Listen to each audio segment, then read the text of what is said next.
There is one thing which I've consistently maintained on this platform, that for the Deputy President William Samoei Ruto to succeed in his bid of becoming the next president of the Republic of Kenya in 2022 or even 2027, he must do one thing. He must form his own political party, a party which he has full control over, because Jubilee Party is gone. Yesterday, Jubilee Party entered into signed two coalition agreements. The first one with Wiper Party of Kalonzo Musyoka, and then later on, another coalition agreement with the Chama cha Mashinani of Isaac Ruto. And during that event, which was elaborate, by the way, something was also very clear. The presence of David Murathe. And I remember opining on this platform that the presence of David Murathe during that entire event, which was commanding, by the way, was intended to send a strong message. Because David Murathe was in full Jubilee attire. And his presence was more commanding even than that of the Secretary General. And I remember reminding people that David Murathe was sending a message to the DP and his allies that he's now fully back in Jubilee Party, and where they wanted to test how they are going to react. And today, seemingly, the Deputy President has responded. I want to take you to a post which was done by Dennis Itumbi, because I strongly believe that Dennis Itumbi is currently the spokesperson of the Deputy President William Samoei Ruto. This is what Dennis Itumbi posted around midday today. He's saying, time to go to the people. He's saying, time to go to the people. It starts today. Boardroom hatujui. Hustler nation. So that's the first post he made. Then, after another 1 hour or so, he made another post.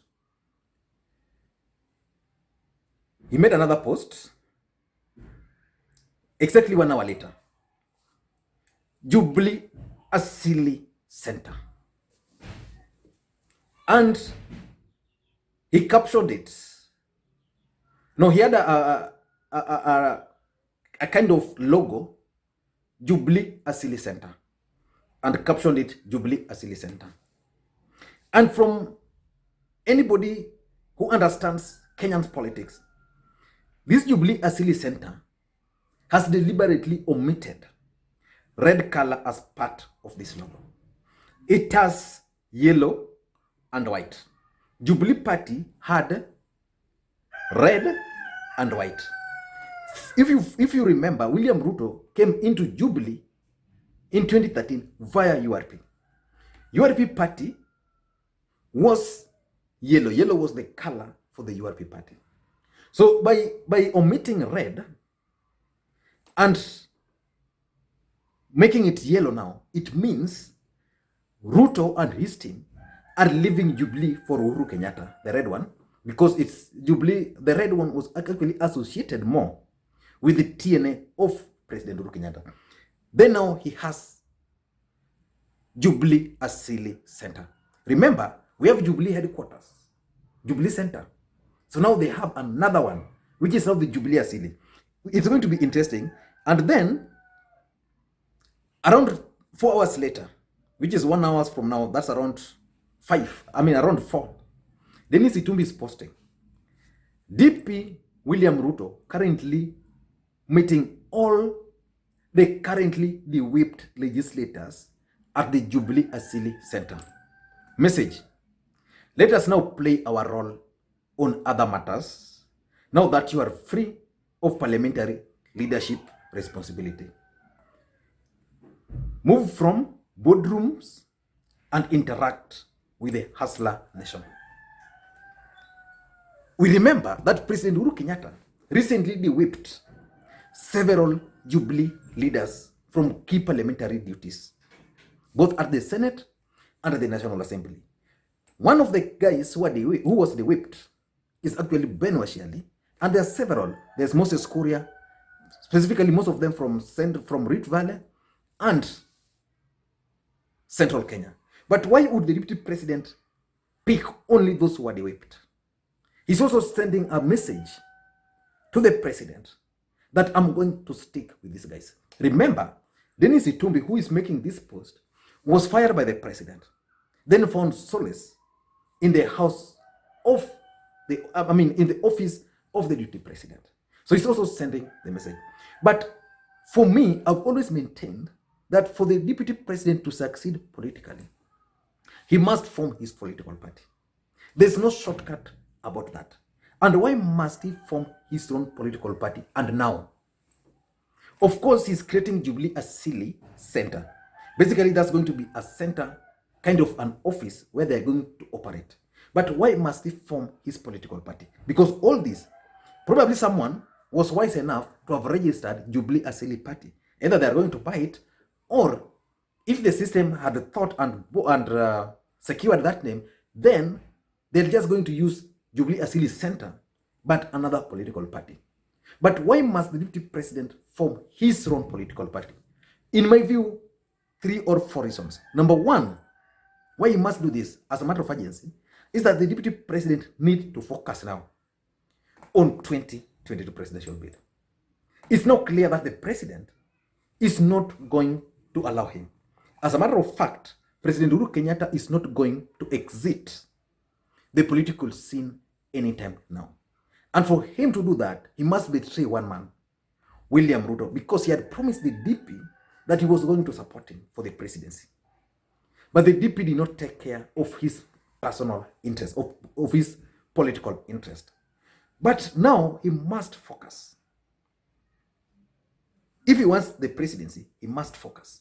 He can only do that if he has a party which he controls and directs. You can't tell me that the deputy president can focus on his presidency with people like David Murade running the show in Jubilee Party, with people like Rafael Tojo running the show in Jubilee Party. So he needs, as a matter of urgency, to focus, and that can only happen if he has his political party. Remember, in Uganda, for example, the deputy president would have wanted to sponsor a Jubilee candidate. Of course, the party sponsored a candidate, but he ended up supporting a candidate who is not a Jubilee member. In Kibra, Jubilee Party, despite sponsoring a candidate, clearly campaigned for Imran Okoth. The DP was focusing on that to achieve his political objectives in Kibra and in Nairobi. It didn't happen. So that's number one. He must focus for him to do that political party. Number two, and I've maintained, one of the biggest link the DP has is grassroots network. So the deputy president, as we speak today, is the deputy president of the Republic of Kenya. He had URP, and now URP was merged with with Jubilee Party, with the TNA to form Jubilee Party. Jubilee Party networks is being run by Rafael Tojo and David Murade on behalf of President Uhuru Kenyatta. And the DP doesn't have what he can call networks. For him to craft a network, he can only do that through a political party. So let's say the DP will form his own political party, name it Jubilee Asili. Then he's the party leader. Of course, he can't do that now because, of course, he will be forced to resign. He can't do that now. But let's say he has someone, Evan Kaparo, as the head there. Then they go for an election, and that election is conducted up to the ward level. So they can basically strategically create network of loyal supporters. Because the other day, when that incident happened in Kikuyu, the food poisoning, they claimed that they actually used their own networks to distribute those foods.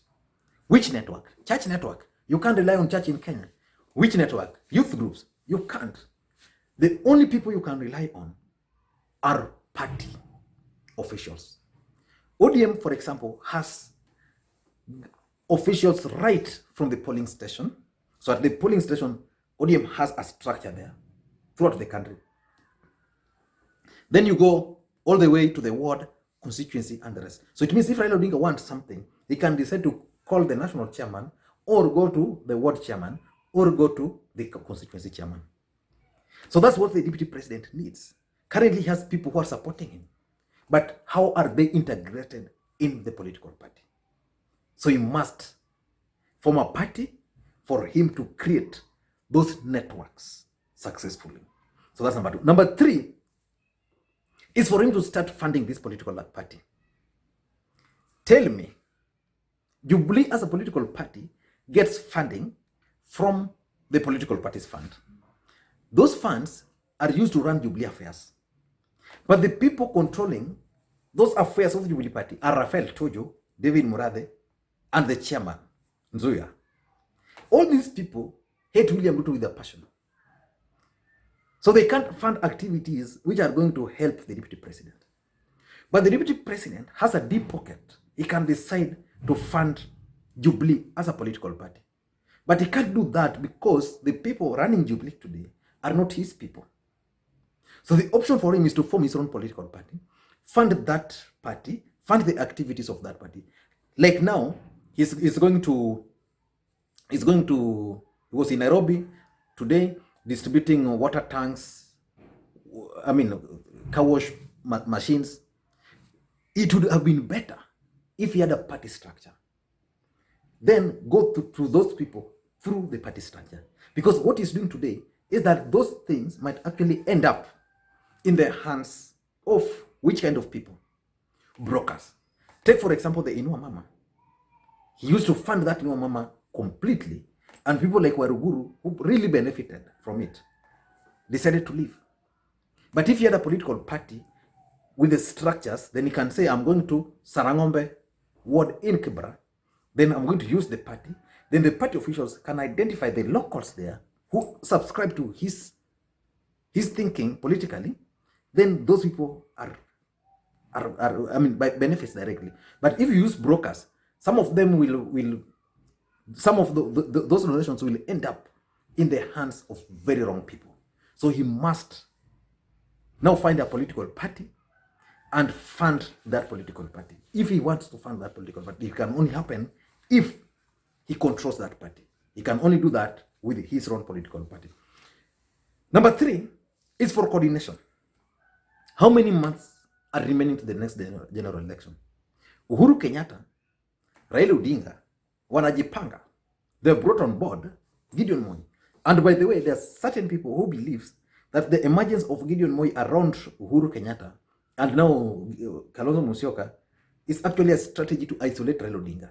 We are going to look into that tomorrow. And again tomorrow, I'll also try and dissect signals which can prove that President Uhuru Kenyatta is still interested in politics. So I'd want to hear your thoughts on that. The best way you can do is to drop me a message through my WhatsApp, which is 0777 741323. 0777 741323. Just drop me on what you think. Do you think Uhuru Kenyatta is actually playing Raila Odinga? Because so many of you guys asked me that question yesterday. And today, by the way, I was in the village. I've just come back. And just drop me your thoughts on that. Do you think he's betraying Raila by working with Gideon Moi and Kalonzo Musyoka? And again, what tells you that Uhuru is going to stick around? So drop me your comments, so either through WhatsApp or if you want, just here. But I'm trying to say, for the DP to successfully coordinate his party activities which are geared towards his presidency. You know, today, William Ruto doesn't need anything. He can't run for the running mate again. He can only do 2 things. He can decide to support someone else. The way they are saying he can support Musalia Mudavadi. And then he can also run himself. So those are the only 2 options. But he can't support someone in the hope that he becomes a running mate. Again, he can decide to support the constitution so that a powerful prime minister post is created. Then he can go for it. But for him to do that, for him to coordinate his activities, he must have a center. Because something tells me that even current residence, where he's been conducting his activities, the system is likely to start stopping him. The DP will be stopped from conducting those political rallies in his official residence in Karen. I'm not a prophet of doom. This is going to happen. Next time you'll hear that the people who are at the deputy president's office was blocked from entering into that private office for political functions. Remember, during Kibra campaign, actually, and I remember saying here, it was very bad for the deputy president of the Republic of Kenya to use an office which was being funded by taxpayers' money to conduct and to hold political rallies. But these events, if he has his own center, the way he's doing, his own political party, then he can conduct them in those particular offices. Remember, this government has allocated Raila Odinga more money. So Raila Odinga is set. He has his orange house. He has his private office at Capitol Hill. So nobody would bother. But the deputy president's office, the official residence, is taxpayers' money. And again, the system can decide to even bag that office so that whoever gets in there, they know.